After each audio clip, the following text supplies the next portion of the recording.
so that others have the runway as well. So thank you, Prashant. Thanks for joining us. Thanks a lot, sir. Welcome.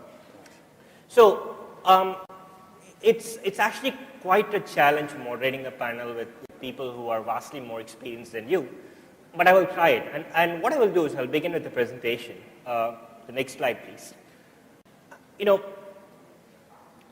if you look at manufacturing in India, right, a lot of things have happened, and it is my belief that open standards, innovation, and the move towards software up the value chain are all very useful paradigms for the India telecom industry, and this will help India in moving up the manufacturing chain. I will begin with a few slides and then open up the panel with a bunch of questions I have. Next slide. You know, if you look at the telecom decade, right, and my definition of decade is from 1995 to 2010, it's probably more than a decade, but let's just live at that. On one side, you have tremendous growth in the number of subscribers, and this includes everything from mobile, broadband, and this is a worldwide phenomena. A little bit of capex growth has been there. Service providers have spent some money, but the classical thing of more subscribers and lesser number of capex has been a very interesting thing. The average revenue per user, right, the ARPU, in India we are extremely familiar with ARPU figures, but worldwide it's kind of come down. But last but not the least, a very, very, very important attribute is how open the telecom building blocks in terms of the equipment is. You know, if you look at the telecom industry over the years, right, the picture out there is actually a Nortel switch. It used to be the size of like maybe 1/3 this room or something, a huge machine, right, a very large. Everything was proprietary, end to end. You had proprietary hardware, you had proprietary software. Everything was, you know, the racks, chassis, boards, OS, middleware, everything was specific to the particular thing.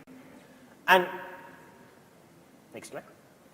If you look at, I think you missed a slide.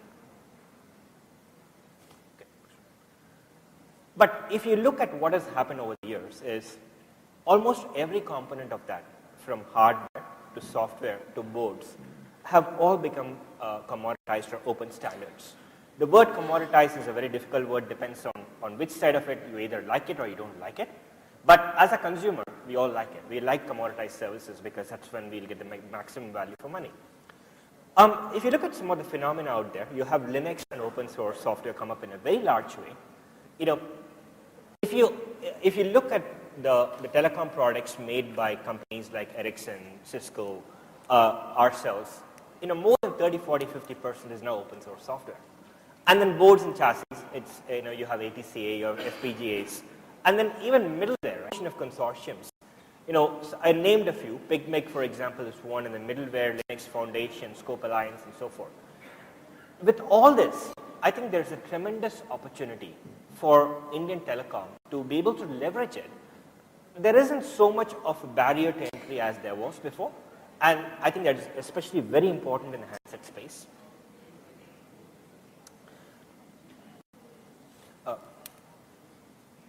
Yeah, the previous one. You know, when we talk about creating or manufacturing, right, there is, I think, a better word compared to just pure manufacturing would actually be innovating, right? What is it that you're actually doing?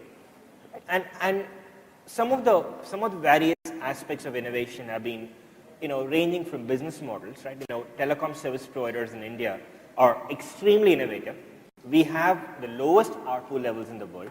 Our ARPU levels are like, you know, $2, $3 per month, but still our Airtels and Aircels are profitable, whereas, you know, in many Western parts of the world, they make ARPU levels which are like 5, 6, 7, 8 times, and the service providers are barely profitable.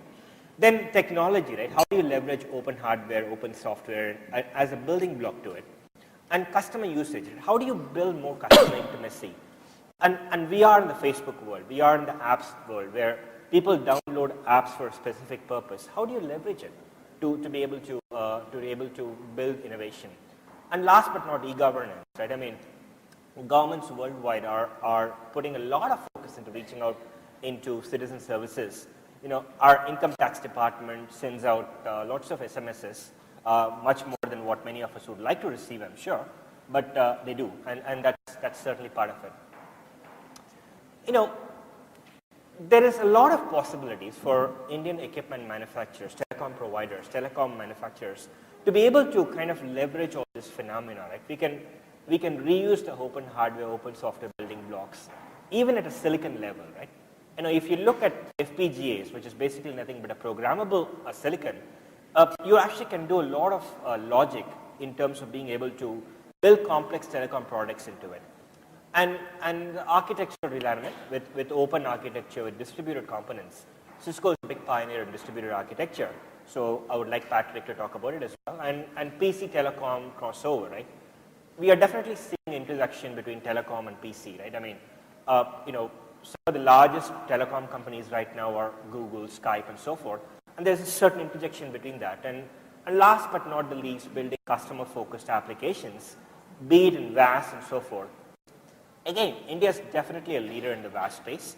Some of the value-added services which we have launched, going back to ringback tones all the way in 2004 to today, are pretty phenomenal, and we should continue the leadership on that.